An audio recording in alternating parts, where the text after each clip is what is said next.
सहना भवतु सहनौ भुनक्तु सह वीर्यं करवावहै तेजस्विनावधीतमस्तु मा विद्विषावहै।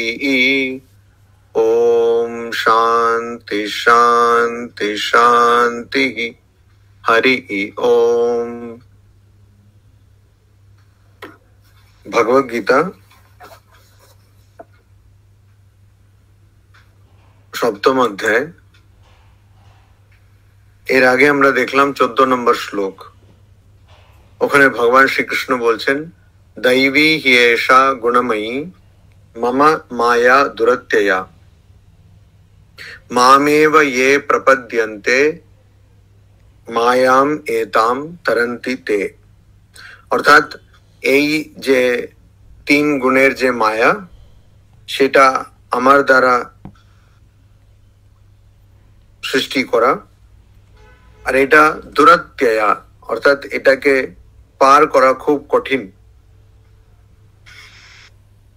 আর যারা আমাকেই শুধু আমারই যারা শরণাপন্ন, মাম এব প্রপদ্যন্তে, যার আমার কাছেই শরণ নেয়, আমার কাছেই শরণাপন্ন হন, শুধু তারাই এই মায়াকে পার করতে পারে।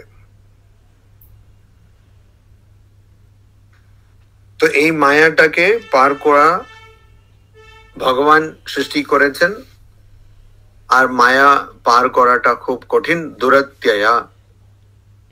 কিন্তু যারা ভগবানের কাছে শরণাপন্ন, শুধু ভগবানকে ধরে থাকেন, তারা এই মায়াকে পার করতে পারে, এটা এখানে বলা আছে। আর তারপরের শ্লোকটা আজকে আমরা দেখব, 15 নম্বর শ্লোক, যেখানে ভগবান শ্রীকৃষ্ণ বলছেন, নমাম দুষ্কৃতিনো মূঢ়াহা প্রপদ্যন্তে নরাধমাঃ মায়য়া অপহৃত জ্ঞান আসুরম ভাবমাশ্রিতাঃ। যারা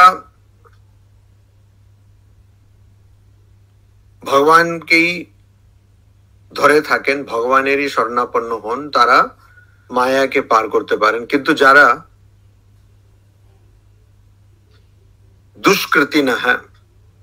দুষ্কৃতিনঃ অর্থাৎ যারা দুষ্কর্ম করেন, মূঢ়াহা যারা মোহের মধ্যে আটকে রয়েছেন, মোহিত যারা, যাদের বিবেক নষ্ট হয়ে গেছে, যারা ভ্রমের মধ্যে রয়েছেন, নর অধমাহা অর্থাৎ মানুষের মধ্যে তারা খুবই ছোট, অধম, নর অধমাহা মানুষের মধ্যে একদম খুবই ছোট, নিকৃষ্ট। কেন নিকৃষ্ট? মানুষ উচ্চ জন্ম ঠিকই, কিন্তু মানুষের মধ্যে নিকৃষ্ট এই জন্যই তাদের সেরকম কাজের জন্য, কর্মের জন্য। মানুষ ভালো হয়, উৎকৃষ্ট হয়, নিকৃষ্ট হয়, সবকিছু কর্মের জন্য, কাজের জন্য।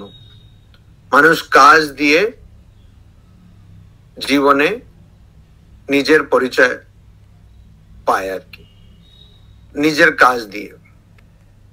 ওই জন্য আমাদের সনাতন ধর্মে বর্ণ যে ব্যবস্থা রয়েছে,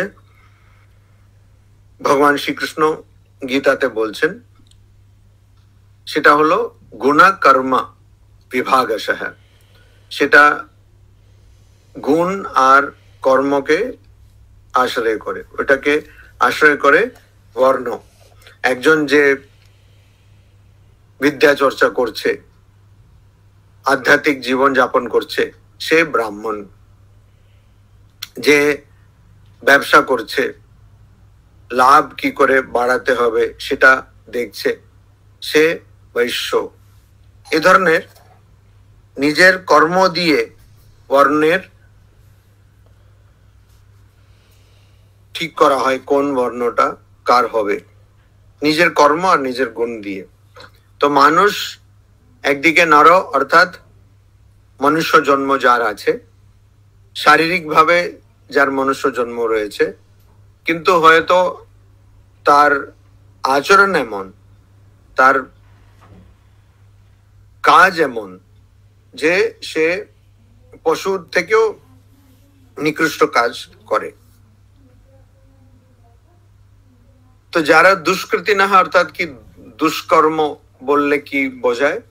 দুষ্কর্ম বললে যারা অপরের ক্ষতি করেন, অপরের ক্ষতি করেন, এই দুষ্কর্ম। মূঢ়াহা অর্থাৎ যে নিজেকে ভগবানের সন্তান বা ব্রহ্ম বা আত্মা না জেনে নিজেকে শুধু শরীর মনে করে, বা এই প্রপঞ্চকে ভগবানের সৃষ্টি বা মায়া এরকম না জেনে ওটাকে সত্য মনে করে, তারা মূঢ়াহা, তারা মোহিত, ভ্রমিত। নরাধমাহা, আর অধম, এমনি মানুষ এরকম করতে পারে, কিন্তু অধম হবে কবে? যখন মানুষ পশুর থেকে, পশুর চেয়েও ঘৃণ্য বা পশুর চেয়েও নিকৃষ্ট কাজ করে। তো এরা কেন এরকম হয়ে গেছে? কেন? মায়ার দ্বারা অপহৃত জ্ঞানাহা, এদের জ্ঞান বা বিবেকটাকে যেন কেউ কেড়ে ফেলেছে, কেউ নিয়ে নিয়েছে। অপহৃত, যেন ওটাকে নিয়ে নেওয়া হয়েছে। আসুরম ভাবম আশ্রিতাহা, আর তারা কোন ভাবকে আশ্রয় করে বা কোন ভাব তাদের মধ্যে রয়েছে? আসুরম ভাবম, অর্থাৎ অসুরের ভাব। অসুর, সুর অর্থাৎ দেবতা। দেবতা কথার মানে, দেবতা কথাটা দিব মূল কথা থেকে আসছে। ওই দিব অর্থাৎ জ্যোতি, যারা খুব প্রকাশমান, তারা দিব্য দেবতা। কেন দিব্য, কেন দেবতা? কারণ দেবতা ভালো কাজ করে, এই জন্য দিব্য। আমরা সাধারণত ভালোকে সাদা বা দিব্য বা আলো এটা দিয়ে, জ্যোতি এটার সঙ্গে আমরা তুলনা করি। তো আর খারাপকে আমরা কালো, অন্ধকার, আন্ধার এটা দিয়ে আমরা তুলনা করি। তো এখানে আসুরম, যারা আসুর মানে যারা দেবতার বিপরীত। আসুর, যারা সুর নন। সুর মানে দেবতা, আর আসুর মানে যারা দেবতার বিপরীত, মানে যারা দৈত্যের মতন কাজ করে। তো আসুরম ভাবম আশ্রিতাহা, যারা এমন ভাব আশ্রয় করেছেন যে আসুরি ভাব। এখানে ভগবান বলছেন আশ্রিতাহা। এখন কেউ একজন খারাপ জিনিসকে আশ্রয় করতে যাবে কেন? এটা প্রশ্ন কর। আশ্রিতাহা মানে যেখানে আমরা শরণাপন্ন হব বা যেটাকে আশ্রয় করব। এখন একজন খারাপ জিনিসটাকে আশ্রয় করবে কেন? আমরা জানি মানুষ বা পশু সবসময় ভালো হতে চায়। কেন ভালো হতে চায়? কেন? ভালো হলে অন্যরা পছন্দ করবে, অন্যরা ভালোবাসবে। সবাই ভালোবাসা চায়। পশুও কিন্তু চায় যে সবাই তাকে ভালোবাসে। তো আমরা ওই বাড়িতে যারা কোনো জানোয়ারকে পোষে, তারা জানেন যে ও ভালোবাসা চায়। পাখি হলেও ভালোবাসা চায়। তো কেন? ওইটাই সবাই চায়। মানুষও ভালো হতে চায়, কারণ ভালো হলে সবাই ভালোবাসবে। তো এখানে কিন্তু কথা আছে, ভগবান শ্রীকৃষ্ণ বলছেন এখানে কথা আশ্রিতাহা, আসুরম ভাবম আশ্রিতাহা, অর্থাৎ যারা আসুরি ভাব, আসুরের ভাবকে আশ্রয় করেছে। এবারে যখন আমরা জানি সবাই ভালো হতে চায়, কেন কেউ আসুরের ভাবটাকে আশ্রয় করবে? সেটা কেন নিতে যাবে? ওর কারণ এখানে ভগবদ গীতাতেই ভগবান বলছেন অন্য জায়গায়, প্রকৃতিম ইয়ান্তি ভূতানি নিগ্রহ কিম করিষ্যতি। অর্থাৎ এক একজনের স্বভাব তাকে চালিত করে, ওখানে সে কতটা নিয়ন্ত্রণ করতে পারবে। তো তার স্বভাব আমরা যেমন জানি, মহাভারতে দুর্যোধন বলছে, ভগবান শ্রীকৃষ্ণকে বলছে, জানামি ধর্মম নচমে প্রবৃত্তিম, জানামি অধর্মম নচমে নিবৃত্তিম। আমি জানি কি ধর্ম, কিন্তু আমি সেটা করতে পারছি না। আমি জানি কি অধর্ম, কিন্তু আমি সেখান থেকে সরে যেতে পারছি না। তো আসুরম ভাবম আশ্রিতাহা, স্বামী বিবেকানন্দ বলছেন কর্মযোগে, যে একজন মানুষ যে ভালো কাজ করে, সে এত ভালো কাজ করার জন্য সে আর ভালো কাজ ছাড়া করতে পারে না, চাইলেও করতে পারে না। তার স্বভাব তাকে ভালোর দিকেই টানে। ঠিক সেরকম যারা খারাপ কাজ করে থাকেন, তারা এত খারাপ কাজ করেন যে তারা চাইলেও ভালো কাজ করতে পারেন না। ওই অর্থে এখানে আশ্রিতাহা, আশ্রিতাহা অর্থাৎ সে তার স্বভাবটা এরকম হয়ে গেছে, আশ্রিতাহা। তো আসুরম ভাব থেকে মুক্ত হয়ে যাবেন, দুঃখ আর থাকবে না। ঠিকই তো, এই ধরনের চিন্তা আমাদের যদি আসে, তা ওই জন্যই 15 নম্বর শ্লোকে বলছেন যে না, যারা এরকম আসুরি ভাবকে আশ্রয় করে রয়েছেন, যারা দুষ্কর্ম করেন, যারা ভ্রমিত মোহিত, যারা মানুষের মধ্যে একদম নিকৃষ্ট অধম, তারা কিন্তু আমার স্বর্ণাপন্ন হতে পারে না, আমার স্বর্ণাপন্ন হতে পারে না। আমাদের এখানে কেরালাতে এই মাসে, এই 16 তারিখে শুরু হলো, এটাকে বলে কর্কিটম মাস। তো এই মাস মানে মালয়ালম ভাষায় বলে। তো ওই মাসে কি করে, সবসময় রামায়ণ পারায়ণ হয়।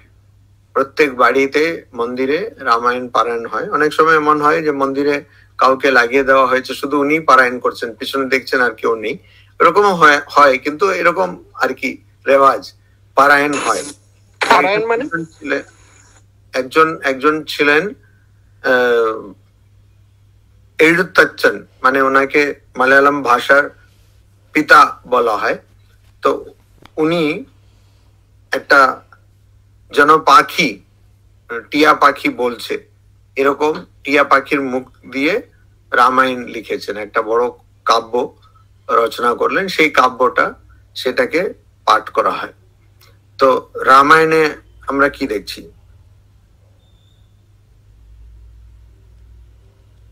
এই রামায়ণের মধ্যে আমরা দেখতে পাই যে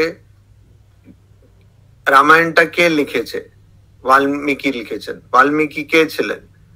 তো রত্নাকর ছিলেন। রত্নাকরের কাছে গিয়ে নারদ মহর্ষি বলছেন যে তুমি এসব করছো, তোমার যারা স্বজন মানে আত্মীয়, তারা কি তোমার এই পাপের অংশগ্রহণ করবে? উনি বলছেন না, আমি এটা তো করছি আমার আমার স্ত্রী আর ছেলে মেয়ের জন্য। তো বলছে আচ্ছা, তো ওদেরকে ডাকো, ওদের জিজ্ঞেস করো তোমার পাপটা ওরা কি ভাগ নেবে। তো উনি জিজ্ঞেস করছে, বলছে কেন, এটা তো তোমার কর্তব্য, তোমার কাজ, তুমি আমাদের খাওয়াবে পড়াবে, সেটার জন্য আমরা পাপী হতে যাব কেন? তখন উনি বলছে না, এটা তো আমার ভুল হলো। তখন নারদ মহর্ষি ওনাকে বলছেন রাম মন্ত্র পাঠ করতে। কিন্তু রত্নাকর এতই পাপ কাজ করেছিলেন যে রাম নামটাও উচ্চারণ হচ্ছে না। তো ওইটাই এখানে ওইটাই একটা বড় উদাহরণ, যে যারা শরণাপন্ন হতে চাইলেও তারা হতে পারে না। তো ওটা মরা বলে বাল্মীকি বলছেন, আর ওটা বলতে বলতে বলতে রাম হয়ে যাচ্ছে। এই গল্পটা আমরা শুনেছি, পড়েছি। তো ঠিক সেরকম আমরা এমনি আমাদের জীবনে আমরা দেখতে পাই যে অনেক মানুষ এমন আছেন, তাদেরকে ভালো কাজের জন্য ডাকলে তারা আসতেই পারেন না, তারা পারেই না আসতে। তবে তাদের খারাপ কিছু করতে ডাকলে সঙ্গে সঙ্গে চলে আসে। সবাই জানে, মদ খেতে ডাকলে সবাই চলে আসবে, ভগবানের নাম করতে ডাকলে কেউ আসবে না, ইত্যাদি। তো এটা কেন? কেননা তাদের স্বভাবটাই এরকম হয়ে গেছে, আসুরি স্বভাব হয়ে গেছে। তো এই ভগবত গীতাতেই একটা অধ্যায় আছে, দৈবাসুর সম্পদ বিভাগ যোগ। দৈবী গুণটা কি আর আসুরি গুণটা কি, সেটার ভাগ করা হয়েছে ওখানে। তো এই জন্য তারা আমাকে আশ্রয় করতে পারেন না। যেমন জগতে এত বই বিক্রি হয়, কিরকম সাফল্য লাভ করা যায়, সফল হওয়া যায় কি করে, অনেক বই, অনেক কোর্স আছে। আজকের দিনে 2024-এ কোনো অসুবিধা নেই, একজন চাইলেই হতে পারে। তারপরে প্রচুর ধরনের কাজ করতে পারে, অনেক রকম ব্যবসা করতে পারে। আচ্ছা, ব্যবসা করার জন্য আর ওর টাকাও দরকার নেই, সে টাকাও আর কেউ দিয়ে দেবে। আচ্ছা, টাকা কে দেবে সেটা যদি না জানতে পারলে, তো এটার জন্য এখন বিদেশে আগে ছিল, ইউএসএ ছিল, এখন আমাদের দেশে চলে এসছে শার্ক ট্যাঙ্ক বলে একটা আছে। ওখানে গিয়ে নিজের আইডিয়া গুলো বললে যে আমি এই ব্যবসা করতে চাই, তো এটাতে ওরা যদি মনে করে যে ঠিক আছে, ওখানেও সে, আচ্ছা গান করতো আগে, গান করে কজন আর মানে সুযোগ পেত, এখন সেটা নেই। এখন 1, 2, 3, 4 সব জায়গায় রিয়ালিটি শো আছে, গিয়ে গান করো। আর এখন বড় বড় গাইয়ে কিন্তু এরকমই যায়। আগে রিয়ালিটি শো যায়, শ্রেয়া ঘোষাল ও আগে রিয়ালিটি শো থেকেই এসেছিল। তো এরকম করে সব এখন খুব সুযোগ আছে। তো তাহলে আজকে তো যাকেই দেখবো সে সফল হবে, তাই তো হওয়ার কথা, কিন্তু তা কি হচ্ছে? হবে না। কারণ স্বভাব যার, সে অনুযায়ী সে কিন্তু ফল পাবে। তার কর্মফল যেটা, সেটা তাকে নিয়ে যাবে, টেনে নিয়ে যাবে। নাহলে এখন আজকেও আমরা দেখছি মানুষ বেকার আছে, বলতে গেলে এখন আরো বেকারের সংখ্যা বেড়ে যাচ্ছে দিনের পর দিন। কেন? সব জায়গায় পড়তে পারছে, ইঞ্জিনিয়ারও খুব বেশি তৈরি হচ্ছে, ডাক্তারও তৈরি হচ্ছে। এখন দেখা যাচ্ছে ইঞ্জিনিয়ারই কাজ পাচ্ছে না। কেন? কেন? যার কাছে থাকবে গুণ, যার কাছে সেই কর্মফল থাকবে, শুধু সেই পারবে। তো এখানে যদিও ভগবান বলে দিচ্ছেন যে আমার আশ্রয় যারা নিচ্ছেন, আমার শরণাপন্ন যারা হচ্ছেন, তারা কিন্তু মায়া থেকে মুক্ত হবেন, কিন্তু সঙ্গে সঙ্গে উনি বলে দিচ্ছেন যে আমার শরণাপন্ন হওয়া কিন্তু সহজ নয়। কারণ যারাই মোহিত, ওখানে একটা মূঢ়াহা কথাটাও, এবারে যদি শুধু দুষ্কৃতির থাকতো, নারাধামা থাকতো, মানে যারা মানুষের মধ্যে শুধু নিকৃষ্ট আর দুষ্কর্ম করেন, তাহলে আমাদের মধ্যে অনেকে ভাবতেন না আমি তো এত দুষ্কর্ম টস্কর্ম করি না, মাঝে মধ্যে একটা মশা মাছি মারি, বাস এইটুকু। আর মুরগি খাই, তো মুরগি তো মরেই যায়, ছাগল খাই ইত্যাদি, কখনো কখনো ছাগলের মতন কাজ করি, এত দুষ্কর্ম কিছু করি না, এরকম যদি কেউ ভেবে থাকে সে ঠিকই আছে। নারাধামা আমি অত নিকৃষ্ট কি? না না, আমি অনেক ভালো, আমার অনেক কিছু অ্যাওয়ার্ড টাওয়ার্ডও আমি পাই মাঝে মধ্যে। হ্যাঁ, তো এরকম যদি ওর মধ্যে অনেক অ্যাওয়ার্ডটা আমি নিজেই বলেছি আমাকে দাও, এরকম হতে পারে। তো তো যাই হোক, কিন্তু আমার অসুবিধা নেই, এরকম ভাবতে পারেন। কিন্তু এই যে মূঢ়াহা বলে দিলেন, ওখানে কিন্তু বেশিরভাগ মানুষই ওটার মধ্যে চলে এলেন। মূঢ়াহা অর্থাৎ যারা মোহিত, ভ্রমিত, যারা ভ্রমের মধ্যে রয়েছেন, মোহের মধ্যে রয়েছেন, তো ওর মধ্যে তো বেশিরভাগ মানুষই চলে এলেন। তো এই জন্য তারা কিন্তু মাম না প্রপদ্যন্তে, তারা কিন্তু আমাকে শরণাপন্ন হতে পারে না, আমার ভক্ত হতে পারেন না। আজকে একজন মন্দিরে এসে ঠাকুরের সামনে সে নিজের কি একটা তার দরকার সেটা নিয়ে আমার সঙ্গে কথা বলছে, একবারও তিনি ঠাকুরকে প্রণাম করলেন না, ঠাকুরের দিকে তাকালেন না। সে বললেন বাহ আমার এটা কাজ হবে ইত্যাদি। ঠিক আছে, ওনার খুব কষ্ট, অনেক বছর ধরে সে তার পিছনে ছুটছেন কিন্তু পাচ্ছেন না। কিন্তু ওইটাই, ভগবানের সামনে দাঁড়িয়েও কিন্তু উনি একবারও ভগবানকে নমস্কারও করেননি, প্রণাম করেননি, কিছুই করেননি। ওনার কিন্তু ওখানেই চিন্তা, ওই যে মূঢ়াহা। উনি হয়তো দুষ্কৃতি নন না, উনি দুষ্কর্মী নন, উনি অধম নন, কিন্তু মূঢ়াহা। তো মূঢ়া হলে কি হবে? বিবেকটা নষ্ট হয়ে যাবে, বিবেকটা নষ্ট হবে। যারা সত্যি সত্যি বুদ্ধিমান, তারা জানবেন যে ভগবানকে ধরলেই তো হবে। আর আমি তার জন্য এত চেষ্টা করছি, আমি চেষ্টা করছি দুঃখ থেকে মুক্তি পাওয়ার জন্য। যদি দুঃখই না থাকে তাহলে আমার তো এই চেষ্টা করার কোনো দরকার নেই। তো আমি ভগবানকে ধরলেই তো আমার এই মায়া থেকে মুক্ত হয়ে যাব। আর ভগবত গীতাতে স্বয়ং ভগবান বলছেন, এরকম ভাবলেই তো হলো কিন্তু সেই বুদ্ধিটা কাজ করবে না। ওই জন্য অপহৃত জ্ঞানাহা, কেউ যেন জোর করে ওই কেড়ে নিচ্ছেন ওই জ্ঞানটাকে। তাহলে প্রশ্ন উঠতে পারে যে আচ্ছা, তাহলে এই জগতে ভগবানকে কে ভালোবাসবে? কেন বেশিরভাগ মানুষই তো মূঢ়াহা, আমরা সবাই তো ওখানেই তো বসে আছি। আমাদের এত বিবেক যদি থাকতো তাহলে আমরা কেন এই ভগবত গীতা এইসব পড়তাম? আমরা তো ভগবানের নাম করতাম। যেমন প্রহ্লাদের কথা বলা হয়, প্রহ্লাদের চেয়ে বেশি নাকি হিরণ্যকশিপু নারায়ণ নারায়ণ বললেন। কেন? প্রহ্লাদ তো জানে যে নারায়ণ রয়েছেন, অন্যদেরকেও বলছে তুমি নারায়ণের জপ করো, কিন্তু হিরণ্যকশিপু বলছে না, নারায়ণের নাম করবে না, হিরণ্যকশিপায় নমঃ, আমার নাম করবে। তো এরকম সবাই তো আমরা মোহিত, আমরা ভ্রমের মধ্যে আছি। তাহলে কে ভগবানকে প্রার্থনা করবে? ভগবানের প্রার্থনা কে করবে? ভগবানের চিন্তা কে করবে? ভগবানের শরণাপন্ন কে হবে? তো সেই প্রশ্নের উত্তরে 16 নম্বর শ্লোকে ভগবান বলছেন, চতুর্বিধা ভজন্তে মাম জনাহ সুকৃতিনো অর্জুন, আর্তো জিজ্ঞাসুহু অর্থার্থী জ্ঞানী চ ভরতর্ষভ। এটা বহুবার অনেক জায়গায় উদ্ধৃত হয় এই শ্লোকটি। তো এখানে অর্জুনকে বলছেন, অর্জুনকে ডাকছেন ভরতর্ষভ, অর্থাৎ ভারত বংশের ঋষভ। ঋষভ আগেকার দিনে ওই ঋষভ মানে সিংহের মতন, আজকে হয়তো ততটা ভালো শোনাবে না, কিন্তু আগেকার দিনে মানুষের মধ্যে শ্রেষ্ঠ বললে এটা ঋষভ। তো ভরতর্ষভ হয়ে অর্জুন, চতুর্বিধাহ সুকৃতিনাহ জনাহ আর্তঃ জিজ্ঞাসুহু অর্থাৎ চ জ্ঞানী মাম ভজন্তে। অর্থাৎ চতুর্বিধাহ, চার ধরনের মানুষ, সুকৃতিনাহ জনাহ, যারা ভালো কাজ করেছেন, যাদের কর্মফল ভালো। তো আগেই আমরা দেখলাম যাদের কর্মফল খারাপ তারা তো ভগবানের কথা বলতেই পারবে না, ভগবানের নাম করতেই পারবে না, তাদেরকে হয়তো উল্টো করে নাম বলতে হবে।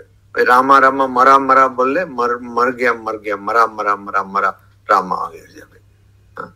তো ওই রকম করে বলতে হবে। তো ওই জন্য যারা ভালো কর্মফল, যাদের সুকৃতি না, হ্যাঁ, যারা ভালো কাজ করেছেন, যাদের পুণ্য কর্ম রয়েছে, পুণ্য মানে ভালো কর্ম রয়েছে, শুধু তারাই আমার কথা বলতে পারেন, আমার চিন্তা করতে পারেন। তো সুকৃতি না জনাহা, যারা ভালো কাজ করেছেন, তাদের মধ্যেও আবার চার ধরনের মানুষ আমার কাছে আসেন। তারা মাম ভজন্তে, তারা আমার ভজন করেন, প্রার্থনা করেন। কে তারা? প্রথম হচ্ছে আর্তঃ, এটা তো আমরা সবাই জানি, মানে এটা ভগবান শ্রীকৃষ্ণ প্রথম বলছেন, মানে বেশিরভাগ মানুষই কিন্তু এই বর্গের মধ্যে পড়ে। কি? আর্তঃ। আর্তঃ মানে যারা দুঃখিত।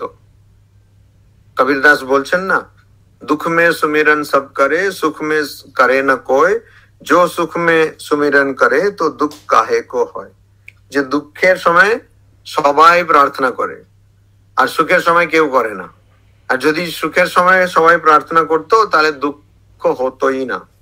এটাই দোহার অর্থ, তাৎপর্য। তো এখানে আর্তঃ, আর্তঃ। যখন করোনা এলো তখন কি বেশিরভাগ মানুষ ভক্ত হয়ে গেছিল? চিন্তার বিষয়, গবেষণার বিষয়। তো তবে আমার মনে হয় হয়নি। আমি তো দেখতাম, রোজ দেখছে কজন কত, আজকে স্কোর কত, যেন ম্যাচ চলছে, আজকে কত 40 জন মরে গেছে, তারপর 40 থেকে 4000 হয়ে গেল, তখন আর কেউ পাত্তাই দিচ্ছে না। প্রথমে 30-40-এ রোজ দেখছে, তারপরে যখন 1000-এর বেশি হতে লাগলো তো বলে তখন ভয় যে আজকে আমার লাগবে না তো, আমার চান্স হবে, আমি হব না তো। তো এই আর্তঃ, তারপরে কি? যখন টাকা চলে যাবে তখন, তারপরে যখন পরীক্ষায় ফেল হয়ে যাবে, যখন ভালোবাসায় ফেল হয়ে যাবে, প্রেম প্রেমে ফেল হয়ে যাবে, তখন তো সব ভগবানের খুব ডাক করে, ভগবানের ডাক তখন। আর পরীক্ষার আগেও কিন্তু সবাই যায় মন্দিরে, পরীক্ষার আগে বিশাল পুজো হয় সব মন্দিরে। তো ওই আর্ত হ্যাঁ মানে যারা দুঃখিত, মানে যারা কষ্টে রয়েছেন, তারা সবসময় ভগবানকে প্রার্থনা করেন, ভগবানের প্রার্থনা করেন। আর ওখানে আছেও, প্রত্যেক মন্দিরে আছে, মানে এই নিবারণের জন্য পূজা, ওই নিবারণের জন্য পূজা, আপনার এই কষ্ট থাকলে পূজা, ওই কষ্ট থাকলে পূজা, যাক কারো সংসার ভালো চলছে এটার জন্য। আর্ত হ্যাঁ, এটি আর্ত হ্যাঁ মানে যে কষ্টে আছে, দুঃখে আছে, সে আর্ত হ্যাঁ। তারপরে কে বলছে জিজ্ঞাসু, অবশ্য আমি জিজ্ঞাসুটাকে পরে বলবো। আর তারপরেই হচ্ছে আর্তা হচ্ছে বেশিরভাগ মানুষ, তারপরের যে মানুষ সেটা হচ্ছে অর্থার্থী। এই দুটো মিলিয়ে দেখলে বলা যাবে 95% মানুষ যারা ভগবানের প্রার্থনা করেন তারা এর মধ্যে চলে আসেন। একজন যারা দুঃখিত কষ্টে রয়েছেন, তারপরে অর্থার্থী মানে যে কিছু চায়। স্বামীজি খুব ভালো একটা কথা বলেছেন, শপ কিপিং রিলিজন। আমি আজ অব্দি আর কারোর মুখে ওই কথাটা শুনিনি, স্বামীজি বলেছেন, আর কেউ বলেছেন বলে আমি জানি না অন্তত। মানে শপ কিপিং রিলিজন, দোকানে গিয়ে আমরা ব্যবসা করছি, মানে বলছি যে তুমি আমাকে এটা দাও, আমি তোমাকে ওইটা দেবো। একটা গল্প মনে পড়ে যাচ্ছে। একজন ওই খেজুরের পেড় থাকে না, কখনো খেজুরের পেড় অনেক অনেক কিছু কিছু পেড় অনেক উঁচু থাকে, তো মরুভূমিতে একজন ওরকম খেজুরের পেড়ের উপরে উঠেছিল, উপরে উঠে গেছিল কোন রকমে। তারপরে দেখছে যে বাপরে অনেক উঁচু, এখন নামবো কি করে? তো ভগবানের প্রার্থনা করছে, বুঝে দেখো আমি যদি না, মরুভূমি মরুভূমি হতে পারে ওখানে, কিন্তু হ্যাঁ মরুভূমি যেখানে খেজুর পেড় থাকে তো ওখানে তো মানে একটু গাছপালা থাকে। তো ও একটু নিচে ও ভাবছে যে আমি যদি ঠিক ঠিক কিছু আমার ক্ষতি না হয়ে আমি সিঙ্গেল পিসে যদি নেমে যেতে পারি, তাহলে তোমাকে আমি একটা উট খাওয়াবো। তারপরে ও একটু নিচে নামলো, নিচে নেমেই দেখছে যে না, উটটা বোধহয় একটু বেশি হয়ে গেল, দামি হয়ে গেল, এতটা দরকার ছিল না। তো বলছে ঠিক আছে, আমি যদি বেঁচে যাই, কিছু আমার ক্ষতি না হয়, তাহলে তোমাকে একটা ছাগল খাওয়াবো। তারপরে আরো একটু নিচে এলো, দেখলো ছাগলটা অনেক বেশি হয়ে গেছে, এত তো আমি পারবো, নেমে যাব। তবে ঠিক আছে, আমি যদি বেঁচে যাই তাহলে তোমাকে একটা মুরগি খাওয়াবো। তারপরে যখন নিচে নেমে এলো, কিছু হলো না, চট করে একটা কি একটা পোকা ছিল, ওটাকে মেরে দিল, বললো এইটাই তুমি নিয়ে নাও, খাওয়া হয়ে গেল, তোমার বলি দিয়ে দিলাম। তো এইরকম হয় মানুষের, এটাই শপ কিপিং রিলিজন, তুমি আমাকে এটা দাও, আমি তোমাকে ওটা দেবো। হয়তো সব জায়গায় হয়, ওই তুলাবার বলে একটা থাকে, আপনারা জানেন কিনা, দক্ষিণে ওটা বেশি চলে আর কি। মানে মান্নত করা হয় যে আমি এটা পেলে এইটা এই এতটা ভারের আমি এই জিনিসটা দেব। এটা আমাদের এখানে গুরুবায়ুর বলে একটা মন্দির আছে, সেটা গুরুবায়ুরপ্পন, সে শ্রীকৃষ্ণেরই আরেকটি রূপ। তো ওখানে অনেক রকম ঘটনা রয়েছে। একবার একজন স্বামী স্ত্রী, তারা খুবই দরিদ্র, তাদের কাছে একদম টাকা পয়সা ছিল না। তো তারা গিয়ে ওখানে মান্যত করেন যে ওদের একটা বাচ্চা হয়ে গেলে তো তারা ওই বাচ্চার যত ভার, মানে ওই দুটো দিকে বসানো হয়, বাচ্চাকে একটা জায়গায় বসানো হবে, আর যেটা দেবে ঠিক করেছে, তো এই নারিকেলের কি বলে ছাবড় বলে নাকি, ওটার খোসা থাকে না, সেটাকে দেবো, ছোবড়া। ছোবড়া, হ্যাঁ ছোবড়া, ঠিক, থ্যাংক ইউ সুজয়। তো নারিকেলের ছোবড়াটা দেব, এটাও ওরা মান্যত করেছে। তারপরে ছেলের জন্ম হলো, ছেলের জন্ম হলো সেই সুযোগেই, মানে সেই ছেলের আসার জন্য বা কিছু, তার ব্যবসাটা ভালো হয়ে গেল। তো ও 1 বছরের মধ্যে বিশাল লাখপতি কোটিপতি এরকম হয়ে গেছে। তো এবারে গিয়ে মন্দিরে গিয়ে ছোবড়া দেবে, ভাল লাগবে? তো সেটা তো ভাল লাগবে না, তো ও তো ওর মানে সম্মানে আঘাত। তো কিন্তু ও গেছে মন্দিরে, গিয়ে সে ওখানে ওই ছেলের ভারের সমভার সেটা নারকেল দেবে বলে ঠিক করেছে, আর নারকেল দিয়ে যাচ্ছে। আর ছেলে তো ওর 2 বছর বা এরকম কিছু বয়স হয়েছে, কত আর ওর ভার হবে, তো নারকেল দিয়ে যাচ্ছে, কিন্তু কিছুতেই ছেলের এটা উঠছে না। আর নারকেল যত দিচ্ছে তাও কিন্তু ওটা নামছে না। তখন ও ওখানে যিনি পুরোহিত ছিলেন, তো পুরোহিত মশাই জিজ্ঞেস করলেন, আচ্ছা আপনি বলুন তো আপনারা কি মান্নাত করেছিলেন? তো বললো যেরকম আমরা খুব জিজ্ঞেস করাতে বললো যে আমরা এই ছোবড়াটা আমরা দেবো বলে মান্নাত করেছিলাম। তো ওইটা দিতেই ঠিক ভারে ওইটা বসে গেল। এরকম অনেক ঘটনা আছে। তো এখানে ওইটাই মানে এটা সব কিপিং হলো, তো তুমি আমাকে এটা দাও, আমি তোমাকে এটা দেবো। এখন তাহলে ভাবো আম্বানি কি দেবে? 5,000 কোটি টাকাতে বিয়ে হচ্ছে শুধু, হ্যাঁ, তো কতটা পেয়েছে, এখন কতটা দেবে, সে দেবে কিনা জানি না। যাই হোক, তো এটা হচ্ছে অর্থার্থী, এটা একদম ব্যবসা। আমি এটা চাই, ওর জন্য আমি ভগবানের কাছে এসেছি। প্রথমটা ছিল আরতি। আরতি মানে দুঃখ, শুধুই দুঃখ। আমরা বলি তো এই পূজারি কি করছে মন্দিরে, শুধু এরকম বসে আছে, আর ওদেরকে আমরা কিছু দান কেন দেব? অনেকে আছেন তারা নিজের জীবনে কি হচ্ছে তাদের কোনো ভ্রুক্ষেপ নেই, পুরো দুনিয়াতে কি হচ্ছে সবকিছু শুধরে দেবে, ঠিক আছে। আচ্ছা ওই পূজারির প্লেটে কেউ দিলই বা, তোমার কি অসুবিধা? তুমি দিতে চাও না, দেবে না। হ্যাঁ, কেউ দিল তাতে তোমার এত কেন প্রবলেম হচ্ছে? তো পূজারি আছে, তারপরে মসজিদে ওই মৌলভী আছে, তারপরে গির্জাতে ফাদার থাকেন, ওখানে দুরকম থাকে। একটা প্রোটেস্ট্যান্ট ফাদার, মানে ও অ্যাকচুয়ালি ফাদার আর কি, ওর মানে বাড়ি টাড়ি থাকে, স্বামী স্ত্রী সবাই থাকে, তো ওই ওরাও ফাদার প্রিস্ট হয়। আর ক্যাথলিক থাকে যারা বিয়ে টিয়ে করে না, তারাও প্রিস্ট হয়, সব রকম। তো এরা যারা, তারপরে আশ্রম গুলোতে আমরা আছি, তো সন্ন্যাসীরা থাকে, তো এরা কিন্তু অনেক অনেক মানুষকে তাদের সব দুঃখের কথা শুনে সেটা তারা থেরাপি করে দেন আর কি। এদের কাছে না গেলে সাইকোলজিস্টের কাছে যেত, সাইকোলজিস্ট গোড়ার ডিম কি বুঝতে পারতো, সে অনেকটা ওষুধ লিখে দিত বা কিছু থেরাপি করতো, তারপর সাইকোলজিস্ট কেও থেরাপির জন্য যেতে হবে, এগুলো শুনলে তো যেতেই হবে। তো কিন্তু এই যে পূজারি বসে বসে বসে শোনে, আচ্ছা আচ্ছা আচ্ছা আপনার বাড়িতে এটা, ও আচ্ছা আচ্ছা আচ্ছা ঠিক আছে, আমি পুজো করে দেবো, আমি প্রার্থনা করব, আচ্ছা আপনি এই পুজোটা করে দেবেন, তাতে ও একটু টাকা পেলোই বা, তাতে কি আছে? আমি আজ অব্দি দেখিনি কোনো পূজারি, খুব কম, এমনকি বৃন্দাবনের যারা বাঙ্কে বিহারী মন্দিরে পূজারি, তাদের কাছে প্রচুর টাকা আছে, কিন্তু তাদের যা মানে খাওয়া পড়া এগুলো দেখলে মনে হবে না যে তারা খুব বেশি টাকা তাদের কাছে আছে। মানে ঠিক আছে তাদের কাছে আছে টাকা, কিন্তু সেরকম মহামরি কিছুই না।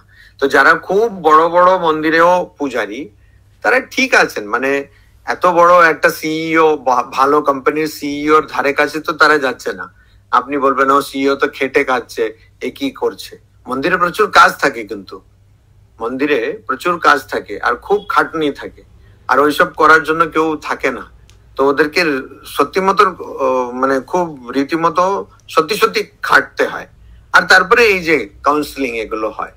তো অনেক সময় আমি দেখলাম এই হোয়াটসঅ্যাপ বিশ্ববিদ্যালয়ে তো এখন সবাই পড়াশোনা করে, তো ওই হোয়াটসঅ্যাপ বিশ্ববিদ্যালয়ে এরকম যে খবরদার কখনো পূজারীকে টাকা দেবে না, এই দেবে না, অমুক দেবে না। কেন দেবে না?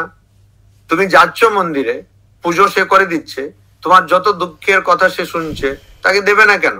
আর তুমি যদি দিতে না চাও, দেবে না। সবাইকে জ্ঞান দিয়ে বেড়াচ্ছে, দেবে না দেবে না, কেন দেবে না? আর এই হয়তো কোনো ইউটিউব চ্যানেল খুলে রেখেছে, আর সেটা দেখাবে, দেখুন আজকে আমি কিরকম এই গ্লাসটাকে ফেলে দিলাম, বা এরকম সব দিচ্ছে আজকাল রিল। একজন দেখাচ্ছে যে ওরকম দেখুন পাখার উপরে আমি ফেলে দিলাম ধরি, এরকম আপনি আত্মহত্যা করতে পারেন। আমি আগে বিশ্বাস করতাম না, আমাকে একজন বললেন, মহারাজ আপনি জানেন এরকম সব আছে? দেখলাম সত্যি আছে। হ্যাঁ, কেউ এমনি একটা গান করে দিচ্ছে, কে একজন গান করলো ভালো গান, সে একদম বেসুরা গলায় গান করে দিচ্ছে, সেটা ফলোয়ার, তাতে ইউটিউব থেকে টাকা পাচ্ছে, ফেসবুকে টাকা পাচ্ছে, টুইটারে টাকা পাচ্ছে, আর তার থেকে তো অনেক ভালো কাজ করছে ওই পূজারি। তো পাক না সে একটু টাকা, তোমার মতন তো পাচ্ছে না। তো এই বুদ্ধিটা নেই। তো যাই হোক, অর্থার্থী, অর্থার্থী আরতি, আরতি মানে যারা দুঃখিত তারা গিয়ে ভগবানের কাছে দুঃখের কথা বলেন। আর এটা এক ধরনের মানে ভগবানের কাছে বলছেন, এটা খুব বেশি ক্যাথারসিস বলে একটা কথা আছে ইংরেজিতে, মানে নিজের, আমরা পাতি বাংলায় বলি গ্যাস বার করা। তো নিজের যে কষ্ট সেটা বললে মানুষের অনেক হালকা মনে হয়, ওই জন্য বন্ধুর কাছে বললে হালকা মনে হয়।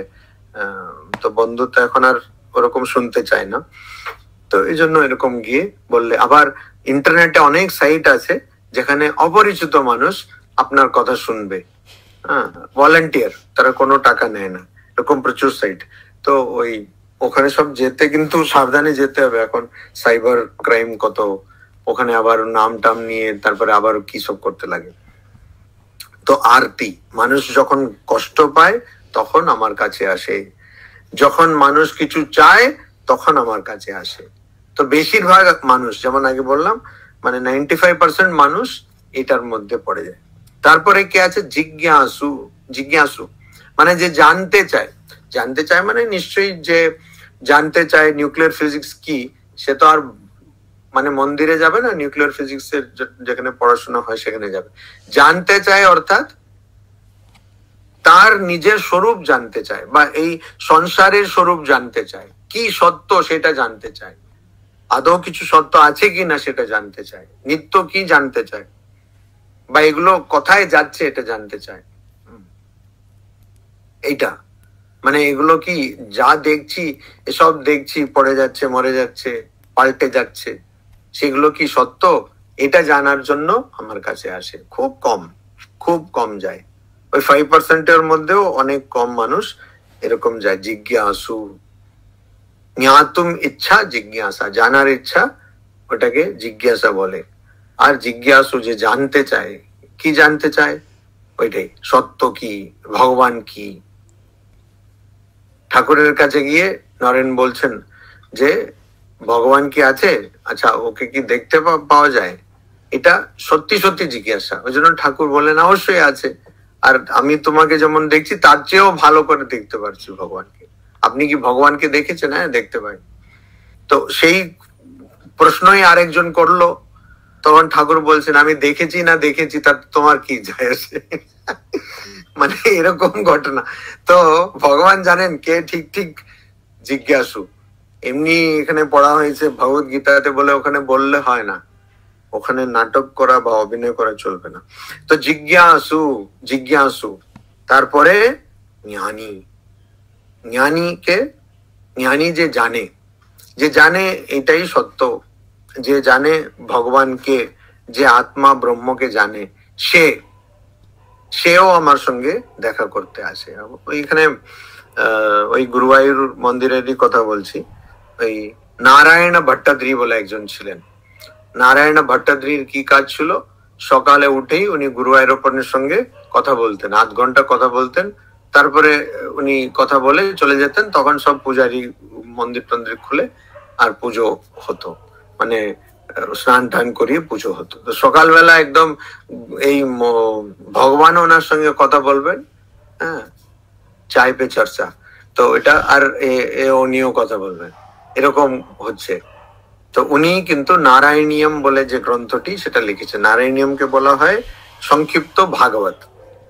তো ওই রকমও মানুষ আছে যারা জ্ঞানী, তারা রোজ ভগবানের সঙ্গে কথা বলেন,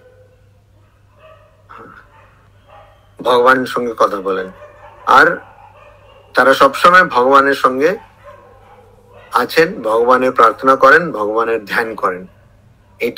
এরা হচ্ছে জ্ঞানী। তো 4 ধরনের মানুষ আমার কাছে আসে বা আমার প্রার্থনা করে। তো আমরা কি ধরনের সেটা আমাদের ঠিক করতে হবে। এর মধ্যে আমি কি আরতি হব, অর্থাৎ আমি হব যে আমার এই কষ্ট। কিছু কিছু মানুষ আছে তাদের কাছে গেলে সবসময় তারা কষ্টেরই কথা বলে, কেন জানি না। ও আমার আজকে মাথা ব্যথা। ওই জন্য ডেল কার্নেগি বলে একজন ছিলেন, উনি অনেক বই লিখেছেন, অনেক কোর্স শুরু করেছেন। তার খুব বিখ্যাত বই how to win friends and influence people. ওখানে একটা খুব বড় কথা বলছেন how are you is a greeting, not a question. মানে হাউ আর ইউ কেউ বললে তারা আসলে জিজ্ঞেস করছে না যে তুমি কেমন আছো। এটা যেমন নমস্তে, হ্যালো, সেরকম হাউ আর ইউ, তো বলতে হবে fine, thank you, how are you. হ্যাঁ, হাউ আর ইউ বললে তোমার মেডিকেল হিস্ট্রি শুরু করে দাও, আমার কোমরে ব্যথা, আমার মাথা ব্যথা, অনেকের কাছে আমিও মাথা ব্যথা, এরকম এইসব বলতে নেই। হ্যাঁ, সে how are you is a question, not a sorry is a greeting, not a question. তো এটা অনেকে মনে করেছে ওটা একটা প্রশ্ন। হ্যাঁ, হাউ আর ইউ, আপনি কেমন আছেন? আরে আর বলবেন না, মহারাজ কোন রকম চলছে। রঙ্গনাথনজি এটা খুব বলতেন, কাউকে জিজ্ঞেস করা হয় কেমন আছো, somehow pulling on, going on, না এমন এরকম বলছো কেন, ভালো আছি বলো, সামহাউ চলছে। আর তো বলতেই বুঝতেই পারছেন আজকালকার দিন কি চলতে, ভালো থাকতে হয়, এটা আবার একটা ডায়লগ। বলছে কেমন আছে, ভালো তো থাকতে হয় মহারাজ, ভালো থাকতে হয়। কে বললো তোমাকে ভালো থাকতে? কি হসপিটালে ভর্তি হও না? কে বলেছে ভালো থাকতে হয়? তো এরকম সব সময়ই সে আরতি। তো এবার আমাদের ঠিক করতে হবে আমি কি এরকম থাকবো। আবার একটা হচ্ছে আরতি, চাই চাই চাই চাই। তো বললে মহারাজ আপনিও তো মাঝে মধ্যে আপিল পাঠান। হ্যাঁ ঠিক আছে, পাঠাতে হয়।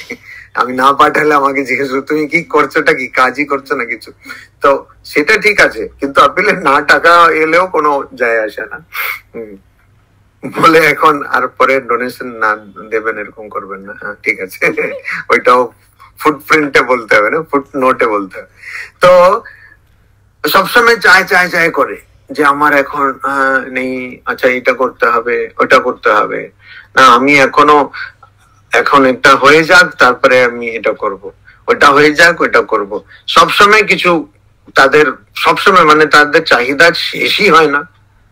অর্থার্থী এই ধরনের ভক্ত হতে চাই কি আমি, এই ধরনের ঠাকুরের কাছে। আমি তো মনে করি জিজ্ঞাসু আর জ্ঞানী এই দুটোর মধ্যে ঠিক। জ্ঞানী তো সবাই মনে করে তারা জ্ঞানী, কিন্তু অ্যাকচুয়ালি হতে হবে জিজ্ঞাসু, সেটা ঠিক আছে। ঠাকুরও বলছেন যাবৎ বাঁচি তাবৎ শিখি। জিজ্ঞাসুটা ঠিক আছে, জিজ্ঞাসুই হই না কেন, জানার কত আছে বাকি। তো ঠাকুরের মানে ঠাকুরের লীলা, ঠাকুরকে কিভাবে আমি ভালোবাসতে পারি। ভগবান শ্রীরামকৃষ্ণ বলছেন না, আমি একঘেয়েমি ভালোবাসি না, আমার অনেক রকম চাই। তো ওইরকম অনেক ধরনের ভক্তি হতে পারে, অনেক ভাবে ঠাকুরকে দেখা যেতে পারে। তো আমরা জিজ্ঞাসু যদি হই সেটা ভালো। আর দুঃখ তো থাকবেই। আচ্ছা, খেলে দুঃখ, হজম হলেও দুঃখ, কেন আবার খিদে পাবে, আর না হলেও বদহজমি দুঃখ। আচ্ছা, মোশন বেশি হলেও দুঃখ, না হলেও কনস্টিপেশন দুঃখ। মানে কোথায় দুঃখ নেই, ফোন আসছে না দুঃখ, বেশি এলেও দুঃখ। এই ঘন ঘন ঘন ফোন করে যায়, কতবার বলবো ফোন করবে না, আমি এখন ব্যস্ত আছি। ঠিক আছে, যদি একদিন সারা দিনে কোনো ফোন নেই আসে, কেউ ফোনও করে না, জিজ্ঞাসাবাদও করে না, মরে আছি না বেঁচে আছি, তো ওইটাও দুঃখ। টাকা থাকলেও দুঃখ, না থাকলেও দুঃখ, কম থাকলেও দুঃখ। দুঃখ তো থাকবেই, কারণ সংসারের নিয়ম দুঃখ। আমি অনেক সময় বলি, এই আমাদের এই উদাহরণটা দিই, প্লাগ পয়েন্ট আছে না, সকেট, ওর মধ্যে আপনি যদি উল্টো ভাবে প্লাগটাকে দিতে চেষ্টা করেন, মানে যেভাবে সকেট আছে সেরকম না দিয়ে উল্টো দিতে চেষ্টা করেন, যাবে কি যাবে না? এই কখনো যাবে না। কিন্তু অনেকে আছেন বুদ্ধিমান, তারাও খুব জোর করে দেন আর সকেটটাও ভেঙে যায়, প্লাগও ভেঙে যায়। তো সেরকম ওইটাই হয়। আমাদের এই জগৎটা নশ্বর, কিন্তু আমরা ধরে রেখেছি এটা আমার কাছে সবসময় এরকমই থাকবে, আমার যে আত্মীয় স্বজন সেরকম থাকবে। আর যখন জগৎই নশ্বর, তার স্বভাবটা কি করে শাশ্বত হয়ে থাকবে? সে তো ঘন ঘন পাল্টাবে। তো প্রত্যেকবার যে খাবে, একটু চা খারাপ হলেই তো তার স্বভাবটা খারাপ হয়ে যাবে। তো ওইটা আমাদের জানতে হবে। ওটা না জেনে আমরা সবসময় এই দুঃখ, তারপরে আমার এইটা চাই ওইটা চাই। আচ্ছা, চাইলে ওটা পেলে আমরা তার আস্বাদন করতে পারি না, এটাই হচ্ছে সমস্যা। কিছু একটা চাওয়া হলো, আপনি পেয়ে গেলেন, সঙ্গে সঙ্গে আরেকটা চাহিদার মধ্যে ও লাফিয়ে দেওয়া হলো। যেমন বাদর লাফায় না, একটা একটা ডালটাকে ধরে ওখানে দাঁড়িয়ে থাকে না, কিন্তু ওটাকে ধরে একটা সার্কাসের মতন সয়ং করে আরেকটা। আমি মায়াবতীতে যখন ছিলাম দেখতাম কি লঙ্গুর, ওগুলোকে বলে হনুমান না লঙ্গুর, সে সয় সয় করে একদম লাফাচ্ছে, একটা জায়গায় দাঁড়াও না রে বাবা। তারপরে পাথর ছুটতে হতো, ওরা তখন পালিয়ে যাবে, তারপর আবার আসবে। তো ওরকম একটা আমার চাহিদা পূরণ হলো, ঠিক আছে, ওটার আস্বাদন করুন।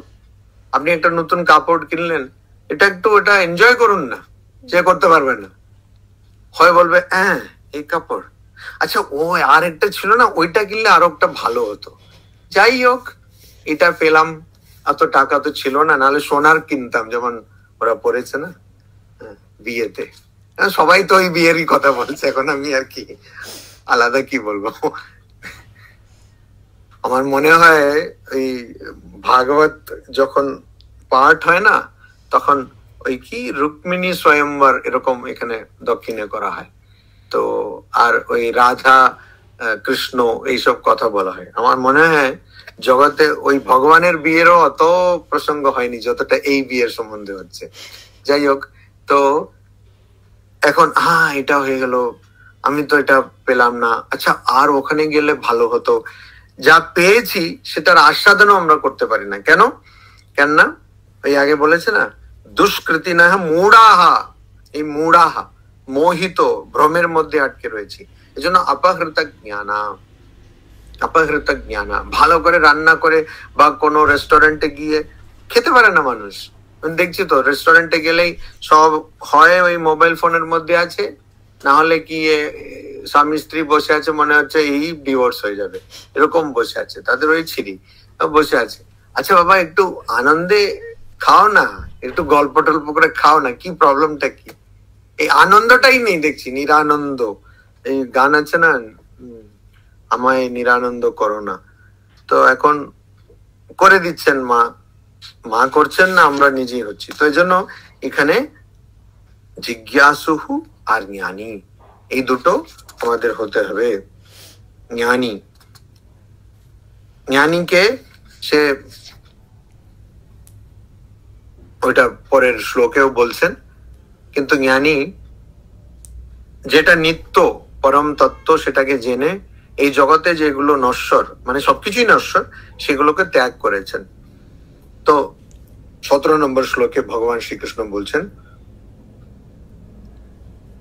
তেষাম জ্ঞানী নিত্যযুক্ত এক ভক্তি বিশিষ্যতে প্রিয় হি জ্ঞানিনঃ অত্যর্থম আহম সচ মম প্রিয়। তো এই যে চারজন বললেন না, চার ধরনের মানুষ যারা ভগবানের কাছে যান, তার মধ্যে তেষাম, তার মধ্যে নিত্যযুক্ত হ্যাঁ, সবসময় যে স্থির চিত্ত, অর্থাৎ যার সবসময় একাগ্র চিন্তা, একনিষ্ঠ, যে মানে যে সবসময় ভগবানের চিন্তা করতে থাকে, এক ভক্তি, আর সে সবসময় ওই পরম তত্ত্বেরই ভক্ত, আর এদিক ওদিক তার মন যায় না। জ্ঞানী বিশিষ্যতে, তো তাদের মধ্যে মানে ওই চারজনের মধ্যে, আরতি অর্থার্থী জিজ্ঞাসু আর জ্ঞানীর মধ্যে কিন্তু যে একদম সবসময় এক চিত্ত হয়ে এক মন দিয়ে ভগবানের চিন্তা করছে, আর শুধু ভগবানেরই চিন্তা করছে, এক ভক্তি, সে জ্ঞানী বিশিষ্যতে, সে সবসময় সে সবচেয়ে উৎকৃষ্ট। কি? নিশ্চয়ই अहम জ্ঞানিনঃ অত্যর্থম প্রিয়ঃ, আর নিশ্চয়ই আমি কিন্তু জ্ঞানীদের অত্যন্ত প্রিয়। যারা জ্ঞানী তারা আমাকে খুব ভালোবাসে, খুব ভালোবাসে। কেন? আমি একমাত্র যেটা কখনো পাল্টাবো না, মানে আমার মধ্যে কোনো নাশ নেই, কোনো পরিবর্তন নেই, ওই জন্য আমাকে জ্ঞানীরা খুব ভালোবাসে। অত্যর্থম প্রিয় হয় মানে অনেক বেশি প্রিয়। সহজ মামা প্রিয় হয়, আবার এই জ্ঞানীরা আমার খুব প্রিয়। যারা জ্ঞানী তারা কিন্তু আমারও খুব প্রিয়। কেন আমার প্রিয়? কেন? তারা আমাকে সত্যি সত্যি ধরে রেখেছে। কোনো দুঃখ আছে বলে না, কিছু চাই বলে না, আর মোক্ষ চাই বলেও না। এটাই, ওরা শুধু আমাকে ধরে রেখেছে কেন, তারা জেনে গেছে যে আমি সত্য, অর্থাৎ ভগবানই সত্য। ওই জন্য জ্ঞানীরাও আমাকে খুব ভালোবাসে, আর আমিও জ্ঞানীদের ভালোবাসি। আর যার মধ্যে অন্ধকার বা অহংকার বা অজ্ঞান কম থাকে, তারাও কিন্তু ওই জ্ঞানীকে ভালোবাসবে। এই জন্য যারা জ্ঞানী তাদের কাছে ওই শিশুরা, মানে যাদের মধ্যে এখনো সেরকম অহংকারের বেশি, অজ্ঞান তো আছে কিন্তু অহংকারের বেশিটা আসেনি, তারা কিন্তু খুব ভালোবাসে। আর ওই জ্ঞানীরাও শিশুকে ভালোবাসে। দেখবেন যত বড় বড় মহাপুরুষ, অবতার পুরুষ ছিলেন, তারা সবাই খুব ছোট বাচ্চাদের খুব ভালোবাসে। ছোট বাচ্চারাও ভালোবাসে, কাঁদছে হয়তো ওকে দেখে চুপ হয়ে যাবে, এরকম আছে, অনেক ঘটনা আছে। তো কেন, কেননা ওই জ্ঞানী না, হ্যাঁ জ্ঞানী আমার মামা প্রিয় হ্যাঁ, আমার খুব প্রিয়। তো ভগবানের প্রিয় কে? জ্ঞানী। আর জ্ঞানীদের প্রিয় কে? ভগবান। তো জন্য আমাদের কি হতে হবে? আমাদের জ্ঞানী হতে হবে। জ্ঞানটা কিরকম হবে? যখন আমরা এই যে জ্ঞানীর যে লক্ষণ, সেইটাই জ্ঞানী হওয়ার পথ। মানে যখন আমরা সবসময় ওই ভগবান ছাড়া আর কিছু ভাববো না, এক ভক্তিহি, একনিষ্ঠ হয়ে যখন আমরা সবসময় ভগবানের কথা চিন্তা করব, ঈশ্বরের কথা চিন্তা করব, ঈশ্বরের ধ্যান করব, তখন সেইটা আমাদের, আমরা কি হয়ে যাব? আমরা জ্ঞানী হয়ে যাব, জ্ঞান লাভ করব। আমরা এখন শুধু জ্ঞান দিতে চাই, জ্ঞান লাভ করতে চাই কি? সবাই জ্ঞান দিচ্ছে, আর সবাই দিচ্ছে জ্ঞান। মহারাজ আপনি এরকম করলে ভালো হয়, মহারাজ আপনি এরকম। আমি তো সকাল থেকে রাত্রে শুধু জ্ঞান পাই। আমি তখন ভাবি, আচ্ছা আসলে আমার জ্ঞান দেওয়া কথা না, কিন্তু উল্টো হয়, সবাই আমাকে জ্ঞান দেয়, বলে মহারাজ এরকম, এটা করলে ভালো, ওইটা করলে ভালো। বলে ঠিক আছে, যেমন বলবেন। আমি সব শুনে রাখি আর কি। এই আমাকে একজন বলেছেন, খুব, এটা অবশ্য অনেকে জানে, এরকম কথা অনেকে বলে থাকে, কিন্তু খুব সিনিয়র মহারাজ অনেক আগে বলেছেন যে সব সময় সবার কথা শুনে নেবে, আর তুমি যেটা ঠিক মনে করো সেটা করবে, হয়ে গেল। হ্যাঁ, কেন এত লোকেরা জ্ঞান দেয়, বিশেষ করে কারো শরীর যদি খারাপ হয়ে যায়, বাপরে বাপ, এখানে ভাইরাল ফিভার চলছে, ভাইরাল ফিভার না, ভাইরাল মেডিকেল অ্যাডভাইস চলছে। বলছে না একটু না, ওই কি বলে ওটাকে, আদা আদা আদা একটু দিয়ে সে একটু গরম জল ফুটিয়ে খেয়ে নিলে ঠিক হয়ে যাবে। মানে কাড়া করে দিতে হবে, কাড়া করে খেয়ে নিন, ঠিক হয়ে যাবে। এই সবাই এক একটা অ্যাডভাইস দেবে, আর সত্যি যদি কেউ সবকিছু ফলো করে না, তার কখনো ঠিক হবে না, আবার কি উল্টো উল্টো হয়ে যাবে। তো আমরা জ্ঞান দিতে খুব চাই, কিন্তু জ্ঞান লাভ করতে চাই কি? কেন জ্ঞান লাভ করলে আমরা মনে করি যে কিরকম শুকনো শুকনো হয়ে যাব, না উল্টো। আমরা যদি সত্যি জানি কি সবকিছু নশ্বর, তাহলে আমরা সবকিছুর আস্বাদন করতে পারবো, সবকিছুকে ভালো করে আনন্দের সহকারে উপভোগ করতে পারবো। কিন্তু আসলে যখন আমি জানবো যে আমি কিন্তু কিছুই ভোগ করছি না, শুনলে কিরকম বিরোধাভাস মনে হবে, কিন্তু আমি যখন জানবো যে এগুলো কোনোটাই কোনো মানে রাখে না, তখন আমি কিন্তু ভয় পাবো না, আর কিছু না হলেও ভয় পাবো না। তো ওইটা হতে হবে। কেন ওইটা হলে কি হয়ে যাবে? আমি ভগবানের প্রিয় হয়ে যাব, আর ভগবানের প্রিয় হয়ে গেলে নিশ্চয়ই আমার কোনো আর দুঃখ থাকবে না। মায়ের একটা কথা আছে, আপনারা সবাই অনেকবার শুনেছেন, এই প্রসঙ্গে আমি সেই কথাটা মনে করতে চাই। সেটা হলো, দুঃখ ভগবানের দয়ার দান। আচ্ছা, এবারে একজন যদি জানে যে শুধু ভগবানই একমাত্র সত্য, তাহলে ভগবানের এই যে দয়ার দান দুঃখ, সেটা কি তার কাছে দুঃখ মনে হবে? কখনো মনে হবে না। কেননা যখন শুধু ভগবানই সত্য, বাকি সব মিথ্যা, তাহলে দুঃখ কি করে হবে? দুঃখ কার কাছে দুঃখ মনে হয়? যে কিছু চায়, তখনই সে দুঃখ মনে হবে। যে কোনো বিপরীত পরিস্থিতি চায়, মানে উল্টো পরিস্থিতি চায়, সে তো সবসময় গরমে কষ্ট পাচ্ছে, সে চায় যে একটু গরমটা কমুক, তার কাছে দুঃখ দুঃখ, তখন গরম দুঃখ। এখানে এখন খুব বৃষ্টি চলছে, তো কেউ যদি মনে করে যে বৃষ্টি দুঃখ, তো ওর কাছে ওটা দুঃখ। কিন্তু যে জানে যে এই নশ্বর সংসারে সবকিছু অনিত্য, শুধু ভগবান, তিনি তো সংসারে নন, তারই সংসার, তো ভগবানই সত্য, এটা যখন কেউ জানে, তখন সে কখনো দুঃখ পাবে না। তখন দুঃখ ভগবানের দয়ার দানের মানেটা কি? তখন দুঃখ আর পাবেই না, তো শুধু ভগবানের দয়া থাকলো, ভগবানের প্রেম থাকলো। এটাই এখানে বলছেন, সহজ মম প্রিয় হ্যায়, সে আবার আমার খুব প্রিয়। ওম শান্তি শান্তি শান্তি। হরি ওম তৎসৎ। শ্রীরাম কৃষ্ণার্পণমস্তু।